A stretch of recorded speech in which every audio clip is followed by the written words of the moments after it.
प्रधानमंत्री किसान सम्मान निधि।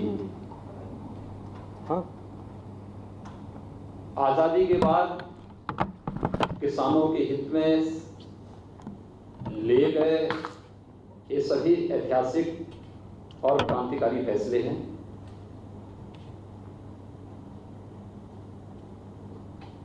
कृषि संबंधी सुधार से जुड़े हुए जो महत्वपूर्ण बिल केंद्र सरकार ने उठाए हैं, जिसको लेकर के देश के कुछ राजनीतिक दलों के द्वारा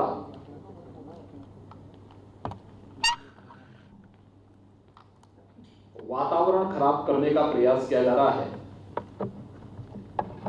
खासतौर पर एपीएमसी एक्ट, जो मॉडल एपीएमसी एक्ट है, इस पर राजनीतिक दलों का वर्तमान रवैया उनके दोहरे चरित्र को प्रदर्शित करने वाला है। अगर हम देखेंगे कि कांग्रेस नेतृत्व की यूपीए सरकार ने 2004 से लेकर के 2014 तक इस देश के अंदर शासन किया था। उस सरकार में कांग्रेस पार्टी के नेतृत्व में जो सरकार 2004 से 2014 तक देश के अंदर शासन की, यूपीए की उस सरकार में एनसीपी, लेफ्ट, डीएमके, समाजवादी पार्टी, बहुजन समाजवादी पार्टी, टीएमसी जैसे राजनीतिक दल या तो सरकार में शामिल थे या सरकार को समर्थन कर रहे थे।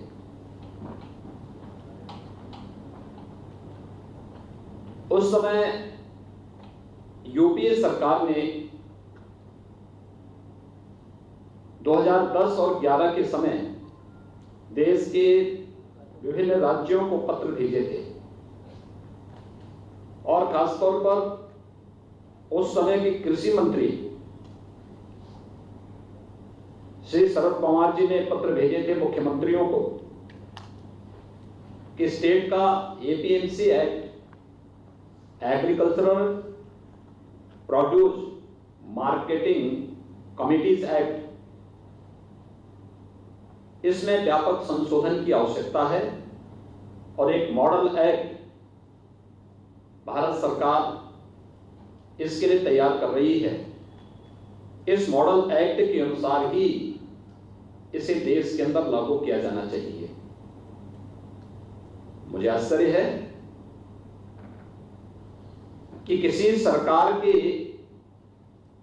कृषि मंत्री राज्यों को पत्र लिख रहे होंगे तो बगैर शासन के मुखिया के या जिस पार्टी के नेतृत्व में सरकार चल रही है उस पार्टी के मुखिया को इस बात की जानकारी न हो, ये बड़ी अजीब सी बात है।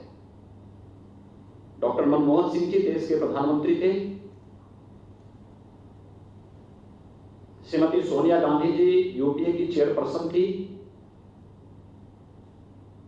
श्री राहुल गांधी जी का एक अहम रोल तब भी कांग्रेस महासचिव के रूप में उस समय भी था और वे एक सांसद, कांग्रेस पार्टी के सांसद भी थे। आखिर 2010 और 11 के दौरान पत्र लिखे गए यूपीए सरकार के कृषि मंत्री ने राज्यों को एपीएमसी एक्ट में संशोधन के बारे में कांग्रेस पार्टी या राष्ट्रवादी कांग्रेस पार्टी और उसको समर्थन करने वाले राजनीतिक दल आज अपने उन वक्तव्यों से कैसे मुकर सकते हैं और कैसे मुकर रहे हैं, ये इनके दोहरे चरित्र को प्रदर्शित करता है और किसानों, भोले भाले किसानों के कंधे पर बंदूक रख करके कैसे देश के अंदर ये लोग अराजकता का माहौल पैदा करने का कुत्सित प्रयास कर रहे हैं, इसका एक उदाहरण ये घटना है। याद करिए 2014 में दिल्ली के अंदर कांग्रेस की श्रीमती शीला दीक्षित की सरकार हटी थी और आम आदमी पार्टी की सरकार बनी थी। तब कांग्रेस पार्टी के अध्यक्ष के रूप में श्री राहुल गांधी ने एक बात कही थी। कांग्रेस पार्टी के महासचिव के रूप में श्री राहुल गांधी जी ने उस समय एक बात कही थी कि आखिर कांग्रेस क्यों हारी थी, और उन्होंने इस बात का समर्थन किया था कि कांग्रेस पार्टी एपीएमसी एक्ट के अंदर संशोधन करने की पक्षधर है और वह सब्जी और फलों को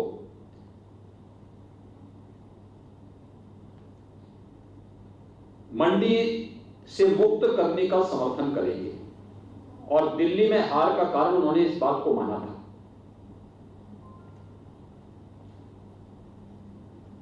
यही नहीं, यूपीए सरकार या कांग्रेस और उसके सहयोगी दल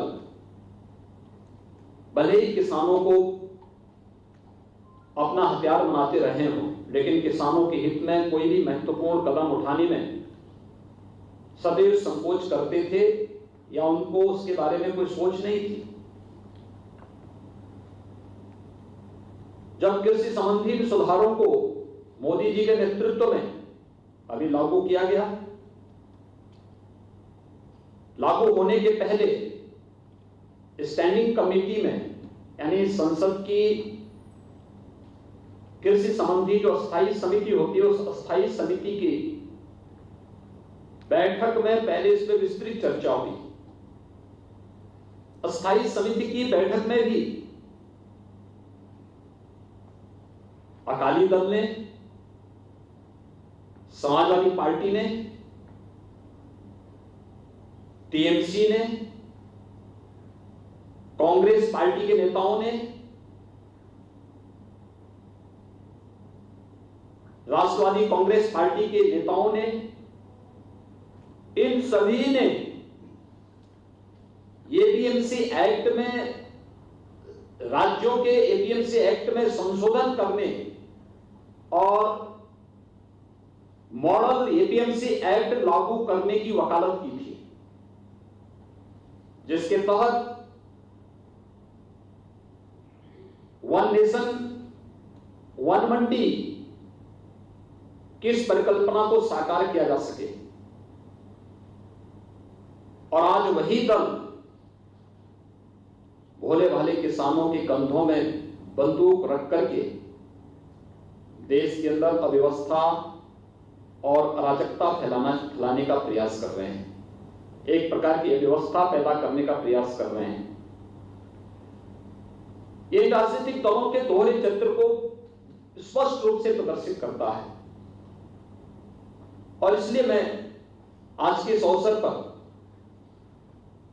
इन सभी राजनीतिक दलों से मैं कहना चाहूंगा, चाहे वह कांग्रेस पार्टी हो।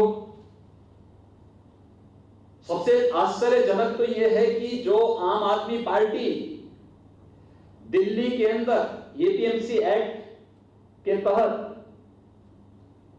संशोधन के बाद इसका नोटिफिकेशन भी जारी कर चुकी है, उसने भी कल के देश के बंदी की घोषणा का समर्थन किया है। इनके दोहरे चरित्र को देखें। जब सत्ता में रहते हैं इनका आचरण कुछ और होता है, इनके वक्तव्य कुछ और होते हैं। संसद की स्टैंडिंग कमेटी में बैठते हैं, वहां पर इनके वक्तव्य कुछ और होते हैं। और आज जब केंद्र की मोदी सरकार ने किसानों के व्यापक हित में कृषि संबंधी इस कानून को पास करके देश के अंदर लागू किया है, कई राज्य सरकारों ने अपना समर्थन इसके साथ व्यक्त करते हुए इसे लागू किया है। उस समय इन सभी राजनीतिक दलों के इस चरित्र को देखें, चाहे वह कांग्रेस हो टीएमसी हो, राष्ट्रवादी कांग्रेस हो, समाजवादी पार्टी, बहुजन समाजवादी पार्टी या फिर अन्य जितने भी ये दल हैं, अकाली दल, आम आदमी पार्टी, डीएमके, लेफ्ट पार्टी, ये सभी अपनी घोषणा पत्र में क्या कहते थे? 2019 के घोषणा पत्र भी राजनीतिक दलों के देखे जाएं तो कांग्रेस का घोषणा पत्र तो बहुत स्पष्ट रूप से एपीएमसी एक्ट के संशोधन का समर्थन करता है,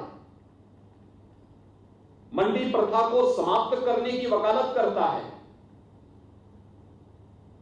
लेकिन अगर वही कदम भारतीय जनता पार्टी नेतृत्व की एनडीए सरकार ने उठाया है तो आज ये लोग देश के अंदर अव्यवस्था और अराजकता का सा वातावरण पैदा करके भोले भाले किसानों को गुमराह करने का प्रयास कर रहे हैं। यह देश इन राजनीतिक दलों के इस दोहरे चरित्र का जवाब पहले ही दे चुका है। इन सभी राजनीतिक दलों को जनता के सामने माफी मांगनी चाहिए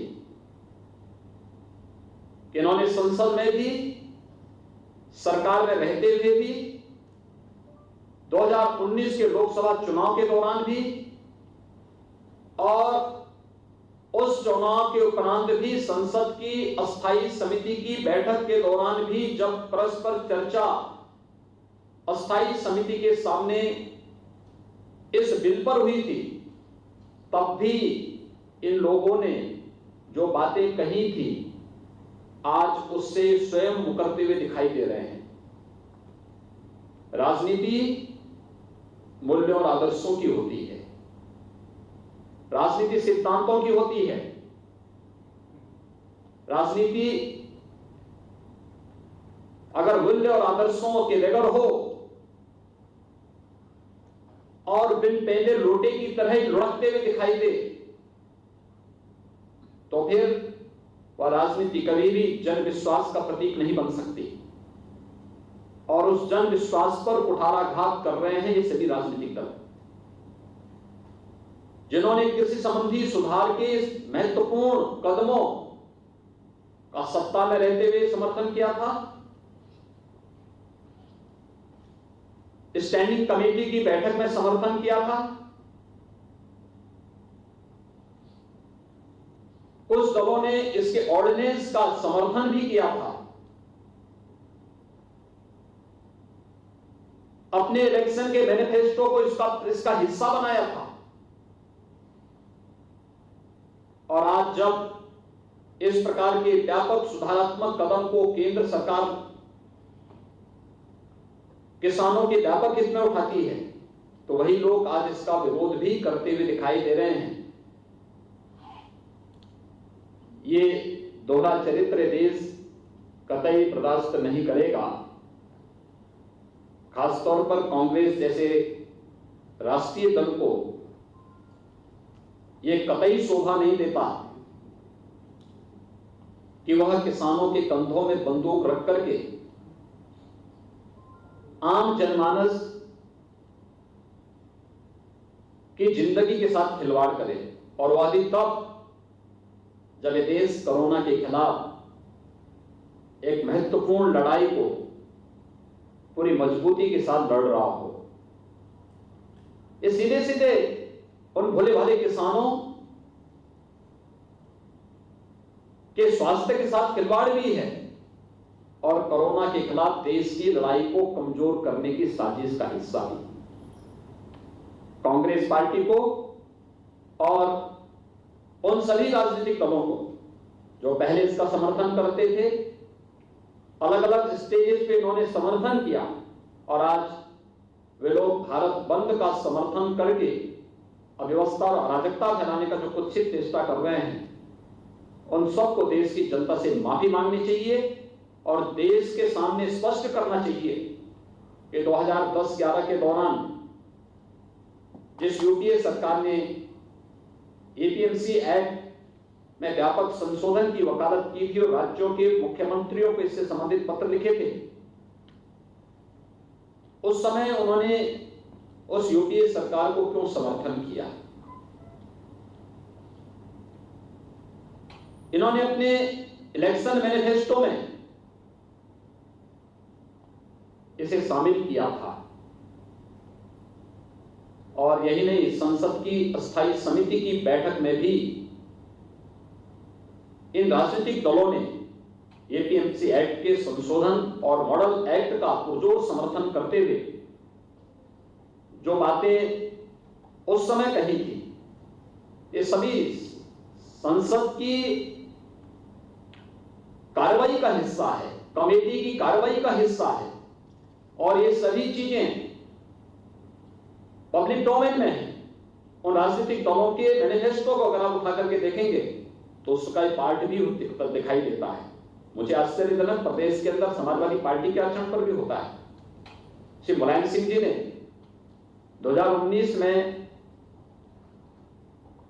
एग्रीकल्चर से संबंधित जो स्टैंडिंग कमेटी थी, उस स्टैंडिंग कमेटी में एपीएमसी एक्ट में संशोधन का समर्थन किया था और मॉडल एक्ट जो भारत सरकार ला रही थी उसका पुरजोर समर्थन देने की बात कही।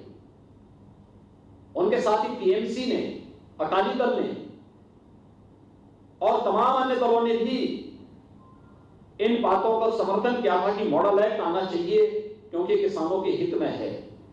अगर किसानों के हित में है तो फिर आज ये राजनीतिक दल भारत विरोध का समर्थन किस मुंह से कर रहे हैं? इनको इसका जवाब देश की जनता को देना होगा और देश की जनता इनसे इस प्रकार के जवाब की अपेक्षा रखती है। बहुत बहुत धन्यवाद। भारत बंद है, तो भारत बंद के लिए कोई आपकी अपील है क्या? देखिए, भारत सरकार ने बातचीत के सारे रास्ते खोले हैं और कृषि मंत्री जी, भारत सरकार के कृषि मंत्री और अन्य केंद्रीय मंत्रीगण किसान प्रतिनिधियों के साथ कई दौर की बातचीत कर चुके हैं।